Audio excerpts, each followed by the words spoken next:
तो Nifty 50 index ने अपना एक और बड़ा माइलस्टोन पार किया है। आज 25,000 के जो नंबर्स थे उसको क्रॉस किया है और ये फर्स्ट टाइम हुआ है आज जब निफ्टी 50 इंडेक्स ने 25,000 के नंबर्स को अपने क्रॉस किया है। लगभग अपना जो ऑल टाइम हाई है वो इसने आज जो बंद हुआ है वो थोड़ा नीचे हुआ है। एक टाइम पे 25,090 के आसपास ये इंडेक्स पहुंच गया था। तो अब क्या आपको इन लेवल्स पे क्या करना चाहिए, वैल्यूएशंस एक बार ही समझने की कोशिश करते हैं। इस वक्त 25,000 के लेवल्स पे निफ्टी 50 इंडेक्स की वैल्यूएशंस कैसी दिख रही हैं और इसके अलावा जो मिड कैप और स्मॉल कैप इंडेक्सेस है इनकी वैल्यूएशंस के हिसाब से क्या भी आपको यहां पर करना चाहिए, उन सारी चीजों पे बात करेंगे। तो सबसे पहले वैल्यूएशंस पे यहां पर बात कर लेते हैं। तो प्राइस टू अर्निंग रेशियो अगर आप देखेंगे 23.4 के आसपास इस वक्त चल रहा है। एक साल का ऑल टाइम हाई अगर हम एक साल के एवरेज देखते हैं तो 20 के आसपास 22 के आसपास रहती है, उससे ज्यादा है। दो सालों की भी देखते हैं तो उससे ज्यादा नजर आती है।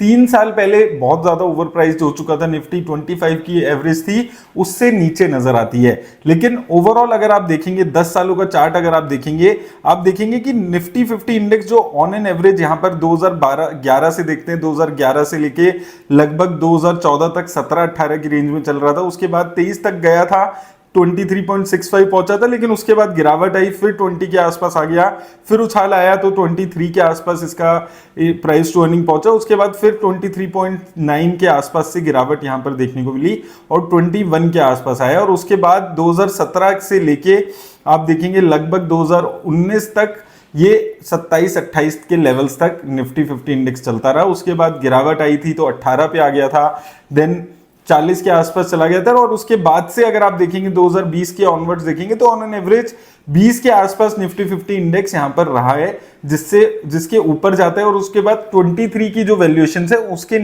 23 के आसपास की जब इसकी वैल्यूएशंस आती है 23, 24, तो वहां से करेक्शन देखने को मिलती है जनरली निफ्टी 50 इंडेक्स के।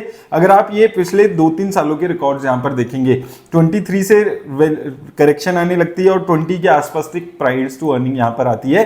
तो यानी कि यहां पर जो निफ्टी 50 इंडेक्स की प्राइसिंग है वो अभी डेफिनेटली सस्ती नहीं रह गई है, इन्वेस्टमेंट करने योग्य नहीं रह गई है। इसी हिसाब से अगर हम निफ्टी मिड कैप 100 देखेंगे तो यहां तो बहुत ज्यादा ओवर वैल्यूएशन नजर आती है, 45 के आसपास की ओवर वैल्यूएशन है। एक साल में के हिसाब से देखेंगे तो 28 की एवरेज होनी चाहिए थी, 2 साल में 26 के आसपास, और 5 साल की अगर हम बात करते हैं 5 साल में 48 के आसपास की प्राइस टू अर्निंग थी। यहां पर भी अगर आप ऑन एन एवरेज देखेंगे तो 40-41 के आसपास रहा है। लेकिन 2022 की रेंज में अगर आप देखेंगे 2022 से 2023 तक 23-24 के आसपास इसकी प्राइस टू अर्निंग यहां पर रहा करती थी। 2021 से भी अगर आप देखेंगे 30-35 के आसपास यहां पर रहती थी। उससे पहले 2019-20 में भी अगर आप देखेंगे तो 30-35-40 के आसपास रहती थी इसकी जो हम प्राइस टू अर्निंग की बात करते हैं। एक सिर्फ 2021 से 20 का पीरियड था जब ये बहुत ज्यादा ओवर वैल्यूड हो गया था, इससे भी ज्यादा 45 से भी ज्यादा।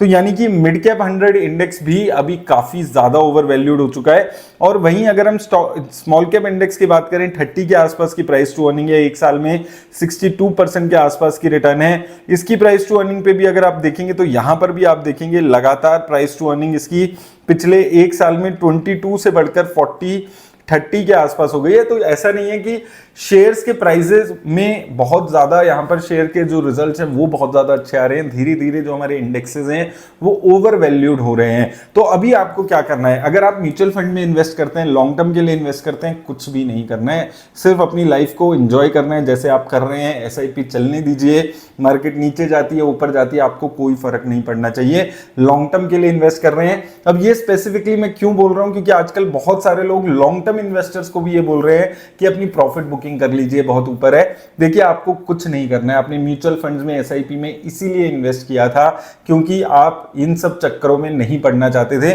आपको रेगुलरली मार्केट के हर फेज में इन्वेस्ट करना था। आपको नहीं पता मार्केट ऊपर कब जाएगी नीचे कब जाएगी, क्योंकि 24,000 पे भी महंगी लग रही थी मार्केट, 23,000 पे भी लग रही थी, 22,000 पे भी लग रही थी, और अब 25,000 तक मार्केट यहां पर पहुंच चुकी है।